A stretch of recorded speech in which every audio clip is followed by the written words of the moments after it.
Какво става, бе, Гоше? До вечера ще ходим ли на купона, бе, брато? Бата ти кажа честно нещо, не ми се ходи, брат. Май съм пас. Как така, брат?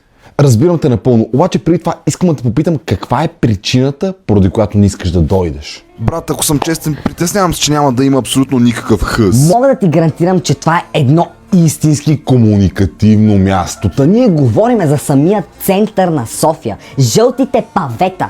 Това е мястото, където можеш да се свържеш с Другите хъскита. Разбираш ли?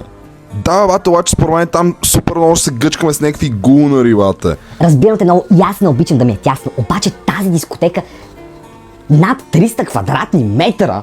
Без общи площи. Човек, това е място, където всички може да отиваме и групово да се Забавляваме. Брат, нищо не съм сигурен, нема кефи много тази идея.